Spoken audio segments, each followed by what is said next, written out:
khá tu ta nghe idam na khá tu bê chê xin nun khá cho tiếng la chiam tu bất thiên sẽ đến rồi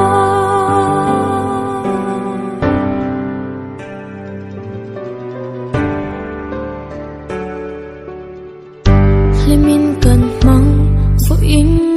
hồn mà sẽ trả na in cần khar lệ chi